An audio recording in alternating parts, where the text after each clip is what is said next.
जंतुओं और पादप में परिवहन। आप जानते हैं कि सभी जीवों को जीवित रहने के लिए भोजन, जल और ऑक्सीजन की आवश्यकता होती है। उन्हें इन सभी पदार्थों को अपने शरीर के विभिन्न अंगों तक पहुंचाना होता है। साथ ही जंतुओं को उन अंगों में उत्पन्न अपशिष्ट पदार्थों का परिवहन उस स्थान तक करना होता है जहां से उन्हें बाहर निकाला जा सके। क्या आप जानते हैं कि यह सब कैसे संभव होता है? चित्र 11.1 को देखिए। क्या आपको हृदय और रक्त वाहिनियां दिखाई दे रही हैं? हृदय और रक्त वाहिनियां संयुक्त रूप से हमारे शरीर का परिसंचरण तंत्र बनाती हैं। इस अध्याय में हम पादप और जंतुओं में पदार्थों के परिवहन के बारे में अध्ययन करेंगे। परिसंचरण तंत्र। जब परिसंचरण तंत्र रक्त जब आपके शरीर का कोई भाग कट जाता है तो क्या होता है? रक्त या रुधिर बाहर बहने लगता है। लेकिन रक्त क्या है? रक्त वह तरल पदार्थ या द्रव है जो रक्त वाहिनियों में प्रवाहित होता है।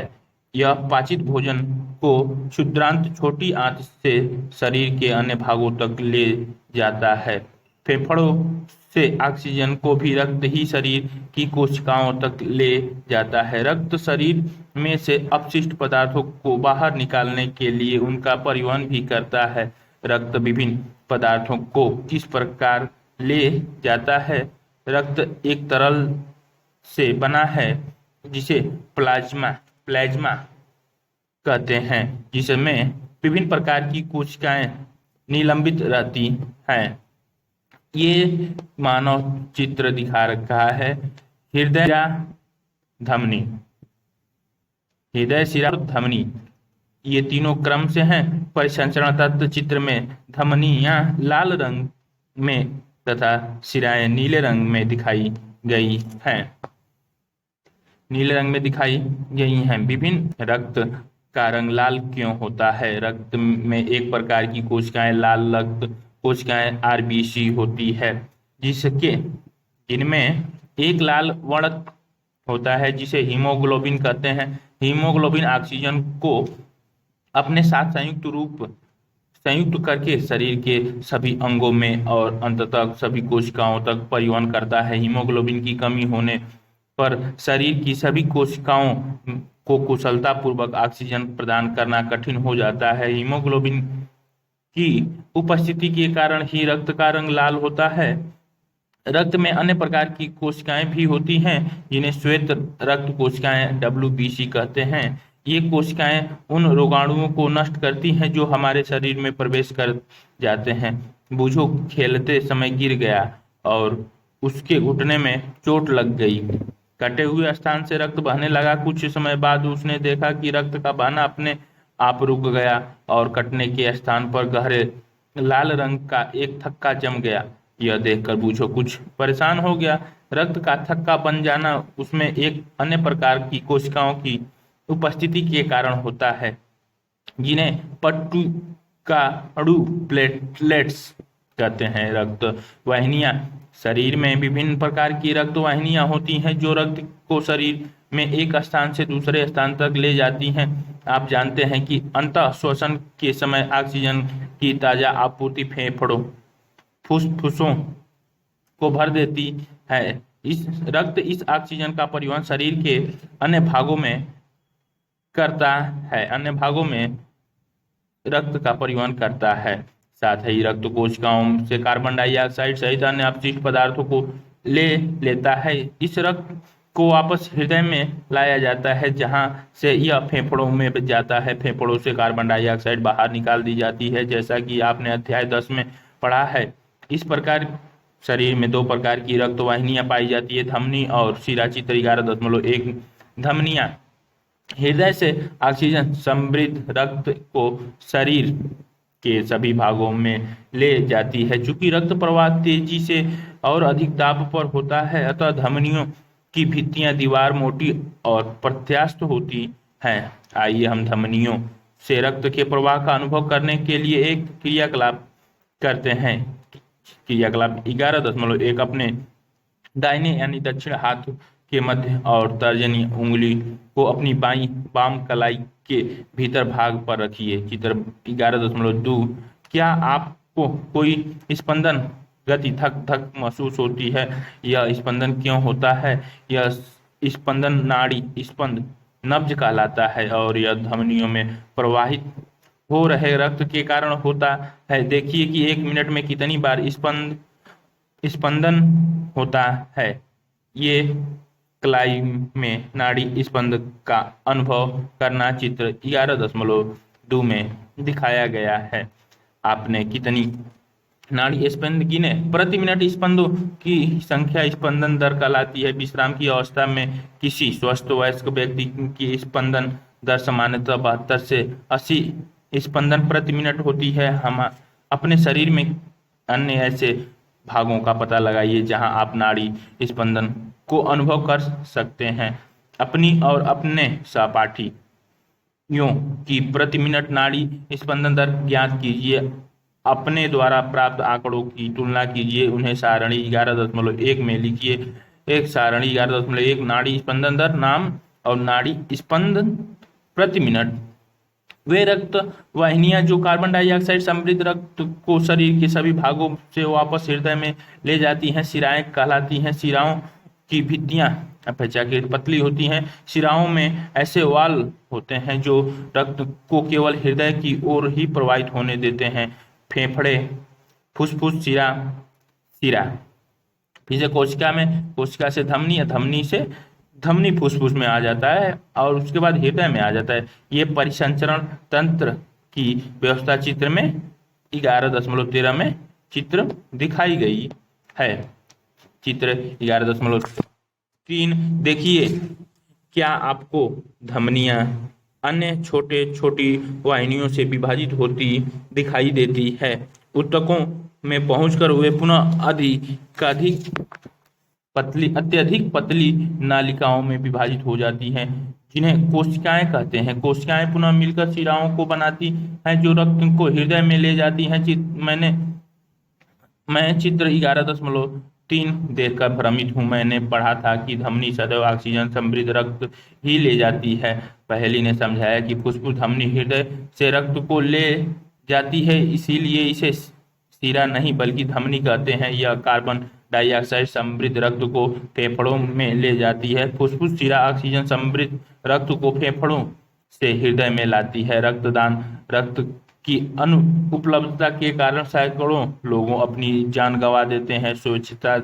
स्वेच्छा से किया गया रक्तदान हानि रहित व दर्द रहित होता है, जो कई अनमोल जानें बचा सकता है। रक्तदान अस्पतालों में सरकार द्वारा अधिकृत जगहों पर ही किया जाना चाहिए। दान किया गया रक्त ब्लड बैंक में विशेष देखभाल में रखा जाता है। हृदय वह अंग है जो रक्त द्वारा पदार्थों के परिवहन के लिए पंप के रूप में कार्य करता है। यह निरंतर धड़कता रहता है। एक ऐसे पंप की कल्पना कीजिए जो वर्षों तक बिना रुके कार्य करता रहता है। यह बिल्कुल असंभव प्रतीत होता है, फिर भी हमारा हृदय जीवन पर्यंत बिना रुके रक्त को पंप करने का कार्य करता रहता है। आइए हम हृदय के बारे में कुछ और जानकारी प्राप्त करें। हृदय वक्ष गुहा में स्थित होता है, जिसका निचला सिरा थोड़ी बाईं ओर झुका रहता है। चित्र 11.1 अपनी उंगलियों को भीतर की ओर मोड़कर मुट्ठी बना लीजिए। आपके हृदय का आमाप यानी साइज लगभग आपकी मुट्ठी के बराबर होता है। जरा सोचिए, यदि हृदय में कार्बन डाइऑक्साइड और ऑक्सीजन से समृद्ध रक्त परस्पर मिल जाए तो क्या होगा? ऐसी स्थिति उत्पन्न न होने देने के लिए पहली सोच रही है कि हृदय और किस भाग में कार्बन डाइऑक्साइड समृद्ध रक्त हृदय के 4 कक्षाओं में बांटा होता है। ऊपर 2 कक्षा आलिंद कहलाते हैं और निचले के 2 कक्षा निलय कहलाते हैं। चित्र 11.4 कक्षों के बीच का विभाजन दीवार ऑक्सीजन समृद्ध रक्त और कार्बन डाइऑक्साइड से समृद्ध रक्त को परस्पर मिलाने नहीं देती है। परिसंचरण तंत्र की कार्यविधि को समझने के लिए चित्र 11.3 में हृदय के दाईं ओर से आरंभ करते हुए ये महाशिरा फुसफुस धमनी, फुसफुस शिरा, बाया अलिंद, बाया निलय। इधर से दाया अलिंद, कच्छों के बीच का विभाजन दीवार, दाया निलय। मानव हृदय का काट चित्र जो बंद मुट्ठी आकार का होता है। तीरों द्वारा इंगित दिशा का अनुसरण कीजिए। इस चित्र में तीरों द्वारा हृदय से फेफड़े में और वापस हृदय में रक्त के प्रवाह की दिशा दिखाई गई है, जहां से वह शेष शरीर में पंप करता है। इस शरीर में तीर दिखाई गई है, शेष शरीर में यह पंप करता है। हृदय स्पंद, हृदय के कक्ष की भित्तियां पेशियों की बनी होती हैं। ये पेशियां लयबद्ध रूप से संकुचन और विश्रांति करती हैं। यह लयबद्ध संकुचन और उसके बाद होने वाली लयबद्ध विश्रांति दोनों मिलकर हृदय स्पंद, हार्ट बीट कहलाता है। याद रखिए, हृदय का स्पंदन जीवन के हर क्षण होता रहता है। यदि आप अपने वक्ष की बाईं तरफ हाथ रखें तो अपने हृदय स्पंदों धड़कने को महसूस कर सकते हैं। चिकित्सक आपके हृदय स्पंद को मापने के लिए स्टेथोस्कोप नामक यंत्र का उपयोग करता है। चित्र 11.5 चिकित्सक स्टेथोस्कोप का उपयोग हृदय स्पंद की ध्वनि को आवर्धित करने की युक्ति के रूप में करते हैं। स्टेथोस्कोप के एक सिरे पर एक चेस्ट पीस लगा होता है, जिसमें एक संवेदनशील डायाफ्राम होता है।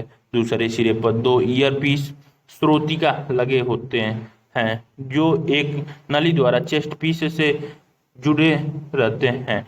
चिकित्सक स्टेथोस्कोप का चेस्ट पीस आपके हृदय के स्थान पर रखकर श्रोतिकाओं से स्पंदनों की ध्वनि का अध्ययन करते हैं, जिससे उन्हें आपके हृदय की स्थिति का आकलन करने में सहायता मिलती है। आइए हम अपने आसपास उपलब्ध सामग्री से स्टेथोस्कोप का एक मॉडल बनाना सीखें। क्रियाकलाप 11.2 6 से 7 सेंटीमीटर व्यास की कोई कीप लीजिए। कीप के स्तंभ पर रबड़ की एक नली लगभग 50 सेंटीमीटर से लंबी को कसकर लगाइए। कीप के मुख पर रबड़ की एक झिल्ली अथवा गुब्बारे को तान कर लगाइए और रबड़ बैंड की सहायता से कस दीजिए। चित्र 11.5 भी अब रबड़ की नली के मुक्त सिरे, ये ट्यूब, चेस्ट पीस और श्रोतिका जो स्टेथोस्कोप दिखाया गया है। और ये स्टेथोस्कोप का मॉडल हृदय स्पंद सुनने का यंत्र जो कान पे लगाया गया है को अपने एक कान के पास रखिए। कीप के मुख को अपने वक्ष पर हृदय के निकट रखिए। अब सावधानी से ध्वनि सुनने का प्रयास कीजिए। क्या आपको नियमित स्पंदन ध्वनि सुनाई दे रही है? यह ध्वनि हृदय स्पंदनों की है। आपका हृदय 1 मिनट में कितनी बार धड़क रहा है? 4 से 5 मिनट तक दौड़ने के बाद पुनः हृदय स्पंदन की दर ज्ञात कीजिए। अपने प्रेक्षणों की तुलना कीजिए अपनी तथा अपने मित्रों की विश्राम अवस्था में तथा 4 से 5 मिनट दौड़ने के बाद हृदय स्पंदन तथा नाड़ी स्पंद पल्स दर सारणी 11.2 में रिकॉर्ड कीजिए। क्या आपको अपने हृदय स्पंदन और नाड़ी स्पंदन दर के बीच कोई संबंध दिखाई देता है? प्रत्येक हृदय स्पंदन धमनियों में एक स्पंद उत्पन्न करता है। प्रति मिनट धमनी में उत्पन्न स्पंद हृदय स्पंदन दर को बताती है। सारणी 11.2 हृदय स्पंदन और स्पंद दर। छात्र का नाम। विश्राम के समय हृदय स्पंदन और स्पंद दर। दौड़ने के बाद 4 से 5 मिनट हृदय स्पंदन और स्पंदन दर। हृदय के विभिन्न कक्षों को लयबद्ध गति, रक्त परिसंचरण और पदार्थों तो परिसंचरण की खोज विलियम हार्वे 1578 से 1657 नामक एक चिकित्सक ने की थी, जो अंग्रेज थे। उन दिनों यह मान्यता थी कि रक्त शरीर के वाहिनियों में दोलन करता रहता है। इस मत के लिए हार्वे का उपहास किया गया और उन्हें परिसंचारी सर्कुलेटर कहा जाता था। उनके अधिकांश रोगियों ने उनसे उपचार कराना बंद कर दिया।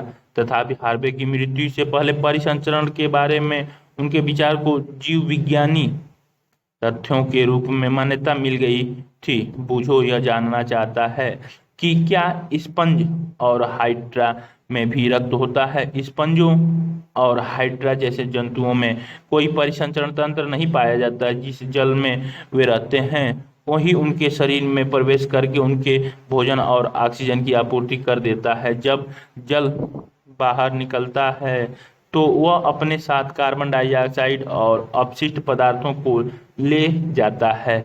अतः उन्हें परिसंचरण हेतु रक्त के समान तरल की आवश्यकता नहीं होती है। आइए अब हम शरीर द्वारा कार्बन डाइऑक्साइड के अतिरिक्त अन्य अपशिष्ट पदार्थों की निकासी के विषय में अध्ययन करें। जंतुओं में उत्सर्जन। आपको याद होगा कि शरीर में अपशिष्ट पदार्थों के रूप में उत्पन्न कार्बन डाइऑक्साइड फेफड़ों द्वारा किस प्रकार उच्छ्वासन के प्रक्रम के दौरान शरीर से बाहर निकल जाती है। यह भी ध्यान में रखिए कि अपचयित भोजन वैक्षेपण प्रक्रम द्वारा मल के रूप में शरीर से बाहर निकाल दिया जाता है। आइए अब हम यह मालूम करें कि अन्य अपशिष्ट पदार्थ शरीर द्वारा कैसे बाहर निकाले जाते हैं। आपके मन में यह प्रश्न उठ सकता है कि आखिर ये अपशिष्ट पदार्थ आते कहाँ से हैं। जब हमारी कोशिकाएं अपना कार्य करती हैं तो कुछ रूप में निर्मुक्त होते हैं। अधिकांशतः ये पदार्थ विषाक्त होते हैं, इसीलिए इन्हें शरीर से बाहर निकालने की आवश्यकता होती है। सजीवों द्वारा कोशिकाओं में निर्मित होने वाली अपशिष्ट पदार्थों को बाहर निकालने के प्रक्रम को उत्सर्जन कहते हैं और उत्सर्जन में भाग लेने वाले सभी अंग मिलकर उत्सर्जन तंत्र बनाते हैं। मानव उत्सर्जन तंत्र। रक्त में उपस्थित अपशिष्ट पदार्थों को शरीर से बाहर निकाला जाना चाहिए। यह किस प्रकार होता है, इसके लिए रक्त को छानने की व्यवस्था की आवश्यकता होती है। यह व्यवस्था विक्र यानी गुर्दे में उपस्थित रक्त कोशिकाओं द्वारा उपलब्ध की जाती है। जब रक्त दोनों विक्रों में पहुंचता है तो इसमें उपयोगी और हानिकारक दोनों ही प्रकार के पदार्थ होते हैं। उपयोगी पदार्थ को रक्त में पुनः अवशोषित कर लिया जाता है। जल में घुले हुए अपशिष्ट पदार्थ मूत्र के रूप में पृथक कर लिए हटा दिए जाते हैं। विक्रों से मूत्र वाहिनियों से होता हुआ मूत्राशय में जाता है। मूत्र वाहिनियां नली के आकार की होती हैं। मूत्राशय में मूत्र संचित होता रहता है। मूत्राशय से एक पेशी नली जुड़ी होती है जिसे मूत्र मार्ग कहते हैं। चित्र 11.6 मूत्र मार्ग का ये विक्र के नीचे मूत्र वाहिनी, नीचे मूत्राशय, ये मूत्र मार्ग, अमूत्र रंध्र। मानव उत्सर्जन तंत्र 11.6 में ये दिखाया गया है। दूसरा खुला कहते हैं और जिससे मूत्र शरीर से बाहर निकाल दिया जाता है। विक्र यानी गुर्दों, मूत्रवाहिनियां मूत्राशय और मूत्रमार्ग सम्मिलित रूप से उत्सर्जन तंत्र बनाते हैं। कोई वयस्क व्यक्ति सामान्यतः 24 घंटे में 1 से 1.8 लीटर मूत्र करता है। मूत्र में 95% जल, 2.5% यूरिया और 2.5% अन्य अपशिष्ट उत्पाद होते हैं। यह हम सभी का अनुभव है कि गर्मियों में हमें पसीना स्वेद आता है। स्वेद में जल और लौण होते हैं। बूझों ने देखा कि गर्मियों के दिनों में प्रायः पसीने के कारण कपड़ों में सफेद धब्बे दिखाई देते हैं, विशेषकर उन स्थानों में जहां अधिक पसीना आता है। ये धब्बे पसीनों में उपस्थित लौणों के कारण बनते हैं। क्या स्वेदन या पसीना आने का कोई विशेष प्रयोजन होता है? हम जानते हैं कि मिट्टी से बने घड़ों में रखा पानी ठंडा हो जाता है। इसका कारण यह है कि घड़ों के छिद्र से रिस कर पानी उनकी बाहरी सतह पर आ जाता है। जब यह पानी वाष्पित होता है तो घड़े में बचे शेष पानी ठंडा हो जाता है। ठीक इसी प्रकार पसीना भी हमें अपने शरीर को ठंडा बनाए रखने में सहायता करता है। कभी कभी किसी व्यक्ति के विक्र यानी गुर्दे काम करना बंद कर देते हैं। ऐसे किसी संक्रमण अथवा चोट के कारण हो सकता है। विक्र यानी गुर्दे के अक्रिय हो जाने की स्थिति में रक्त में अपशिष्ट पदार्थों की मात्रा बढ़ जाती है। ऐसे व्यक्ति की अधिक दिनों तक जीवित रहने की संभावना कम हो जाती है। तथापि यदि विक्र कृत्रिम विक्र द्वारा रक्त को नियमित रूप से छानकर उसमें से अपशिष्ट पदार्थों को हटा दिया जाए तो उसके जीवन काल में वृद्धि संभव है। इस प्रकार रक्त के छनन की विधि को अपवहन डायलिसिस कहते हैं। पहली जानना चाहती है कि क्या अन्य जंतु भी मूत्र करते हैं? जंतुओं के शरीर से अपशिष्ट रसायनों के निष्कासन की विधि जल की उपलब्धता पर निर्भर करती है। मछली जैसे जलीय जंतु कोशिका के अपशिष्ट उत्पादों को अमोनिया के रूप में उत्सर्जित करते हैं जो सीधे जल में घुल जाती हैं। पंछी, छिपकली, सर्प जैसे कुछ जंतु अपने शरीर से अपशिष्ट पदार्थों का उत्सर्जन अर्ध घन सेमी सॉलिड पदार्थों के रूप में करते हैं जो मुख्यतः श्वेत सफेद रंग के यूरिक अम्ल होता है। मानव द्वारा उत्सर्जित अपशिष्ट पदार्थों में यूरिया प्रमुख है। पादपों में पदार्थों का परिवहन। अध्याय 1 में आपने पढ़ा कि पादप अपनी जड़ों, मूलों द्वारा मृदा से जल और खनिज पोषक का अवशोषण करके उन्हें पत्तियों को उपलब्ध कराते हैं। पत्तियां जल तथा कार्बन डाइऑक्साइड का उपयोग कर प्रकाश संश्लेषण के प्रक्रम द्वारा पौधे के लिए भोजन बनाती हैं। अध्याय 10 में आपने यह भी पढ़ा कि सभी जीवों का भोजन उनके लिए ऊर्जा का स्रोत होता है तथा जीव के प्रत्येक कोशिका में ग्लूकोज का विखंडन होने से ऊर्जा निर्मुक्त होती है। कोशिकाएं इस ऊर्जा का उपयोग जीवन की मूल क्रियाविधियों को संपादित करने में करती हैं। अतः यह आवश्यक है कि जीव के प्रत्येक कोशिका को भोजन उपलब्ध कराया जाए। क्या आपने कभी इस प्रश्न पर विचार किया है कि पौधों की जड़ों द्वारा अवशोषित जल तथा पोषक तत्व पत्तियों तक किस प्रकार पहुंचाए जाते हैं? पौधों के वे भाग जो भोजन नहीं बना सकते पत्तियों द्वारा निर्मित भोजन किस प्रकार प्राप्त करते हैं?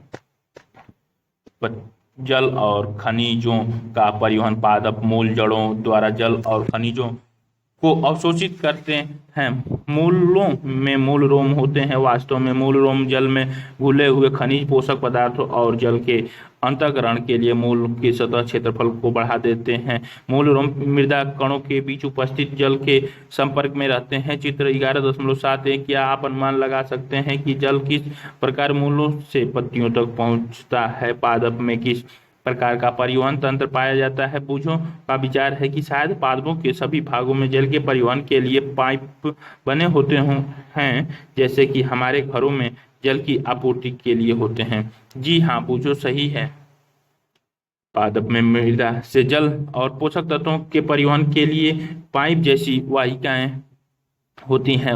वाहिकाएं विशेष कोशिकाओं की बनी होती हैं जो संवहन ऊतक बनाती हैं। ऊतक कोशिकाओं का वह समूह होता है जो किसी जीव में किसी कार्य विशेष को संपादित करता है। जल और पोषक तत्वों के परिवहन के लिए पादपों में जो संवहन ऊतक होता है उसे जाइलम दारू कहते हैं। चित्र 11.7 में जाइलम चैनलों, नालियों का सतत जाल बनता है जो मूलों को तने और शाखाओं के माध्यम से पत्तियों से जोड़ता है और इस प्रकार बना तंत्र पूरे पादपों में जल का परिवहन करता है। चित्र 11.7 भी आप जानते हैं कि पत्तियां भोजन का संश्लेषण करती हैं। भोजन को पादपों के सभी भागों में ले जाया जाता है। यह कार्य एक संवहन ऊतक द्वारा किया जाता है जिसे फ्लोएम पोषवाह कहते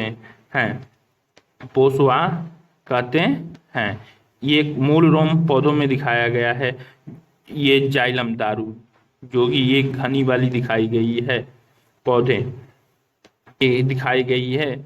बी वाले में जल और खनिजों का परिवहन मूल के एक भाग में ये वृक्ष के किसी वृक्ष में दिखाई गई है। बी वाले में देखिए वृक्ष में कुछ ऊपर और कुछ नीचे जाती हुई दिखाई गई है।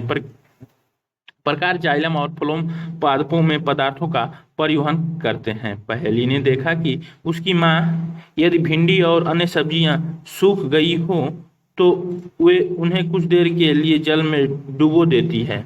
वह जानना चाहती है कि उनमें जल कैसे प्रवेश करता है। क्रियाकलाप 11.3 हमें इस क्रियाकलाप के लिए एक कांच का गिलास टहनी, उदाहरण के लिए बाल्सम व एक ब्लेड की आवश्यकता होगी।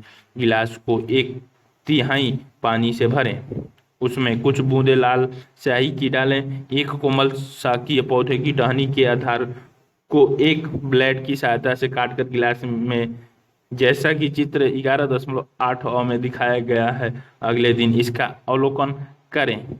रंगीन पानी में रखी गई शाकीय पौधे की टहनी 11.8 में दिखाया गया है। ये ब वाले में चित्र में पानी तने के ऊपर को चढ़ाता है। 100 वाले में तने की अनुप्रस्थ काट जो लाल रंग के बिंदु प्रदर्शित करती है। क्या शाकीय पौधों की टहनी का कोई भाग लाल रंग का दिखाई देता है? टहनी के अनुप्रस्थ काटिए तथा इसके अंदर लाल रंग का अवलोकन कीजिए। चित्र 11.8 ब और 800 में देखिए। वाष्पन उत्सर्जन। कक्षा 6 में आपने पढ़ा कि पादप वाष्पो उत्सर्जन के प्रक्रम द्वारा बहुत अधिक जल निर्मुक्त करते हैं।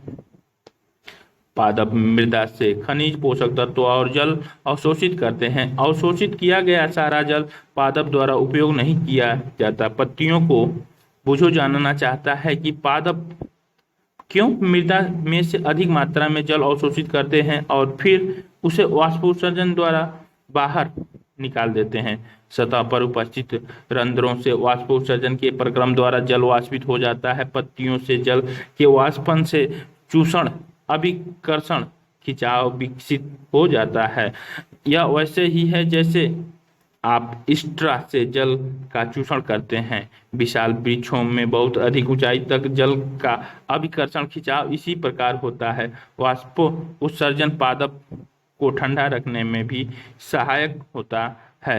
प्रमुख शब्द धमनी, रक्त, रक्तवाहिनियां, केशिका परिसंचरण तंत्र, डायलिसिस, अपवहन, उत्सर्जन, उत्सर्जन तंत्र, हीमोग्लोबिन, हृदय स्पंदन, विक्रिया, गुर्दा, फ्लोम, पोषवाह, प्लाज्मा, पट्टी, नाड़ी स्पंद, लाल रक्त कोशिकाएं, मूल रोम, स्टेथोस्कोप, पसीना या श्वेत ऊतक, मूत्रवाहिनी, मूत्रमार्ग, यूरिक अम्ल, मूत्राशय, शिरा, श्वेत रक्त कोशिकाएं, दारू। क्या आपने क्या सीखा? अधिकांश जंतुओं में शरीर में प्रवाहित होने वाले रक्त शरीर के विभिन्न कोशिकाओं को भोजन और ऑक्सीजन का वितरण करता है। यह शरीर के विभिन्न भागों से उत्सर्जन के लिए अपशिष्ट पदार्थों को भी लाता है। परिसंचरण तंत्र में हृदय और रक्त वाहिनियां होती है। मानव शरीर में रक्त धमनियों और शिराओं में प्रवाहित होता है तथा हृदय पंप की तरह कार्य करता है। रक्त में प्लाज्मा, लाल रक्त कोशिकाएं, आरबीसी, श्वेत रक्त कोशिकाएं, डब्ल्यूबीसी और पट्टिकाणु होते हैं। रक्त का लाल रंग लाल वर्ण युक्त हीमोग्लोबिन की उपस्थिति के कारण होता है। किसी वयस्क व्यक्ति का हृदय 1 मिनट में लगभग 70 से 80 बार धड़कता है। इसे हृदय स्पंदन दर कहते हैं। धमनियां हृदय से शरीर के सभी अन्य भागों में रक्तों को ले जाती हैं। शिराएं शरीर के सभी भागों से रक्त को वापस हृदय में लाती हैं। शरीर में से अपशिष्ट उत्पादों को बाहर निकालने का प्रक्रम उत्सर्जन कहलाता है। मानव उत्सर्जन तंत्र में 2 विकृत गुर्दे, 2 मूत्र वाहिनियां, 1 मूत्राशय और 1 मूत्र मार्ग होता है। लवण और यूरिया जल के साथ श्वेत पसीने के रूप में शरीर से बाहर निकल दिए जाते हैं। मछली अपशिष्ट पदार्थों के रूप में अमोनिया उत्सर्जित करती हैं जो सीधे जल में घुल जाती हैं। पंछी, कीट और छिपकली अर्ध घन सेमी सॉलिड रूप में यूरिक अम्ल का उत्सर्जन करते हैं। पादप और मूलों द्वारा जल और पोषक तत्व मृदा से अवशोषित होते हैं। पूरे पादप में जल के साथ पोषक तत्व जाइलम नामक सम्मोहन ऊतक द्वारा ले जाए जाते हैं। पादप के विभिन्न भागों में भोजन का परिवहन फ्लोएम नामक सम्मोहन ऊतक के द्वारा होता है। वाष्पोत्सर्जन के दौरान रंध्रों से वाष्प के रूप में बड़ी मात्रा में जल का ह्रास होता है। वाष्पोत्सर्जन के कारण एक चूषण बल निर्मित होता है जिसके कारण मूलों द्वारा मृदा में से अवशोषित जल अभिकर्षित खींचकर होकर तने और पत्तियों तक पहुंचता है। अभ्यास प्रश्न के लिए क्वेश्चन बहुत सारे।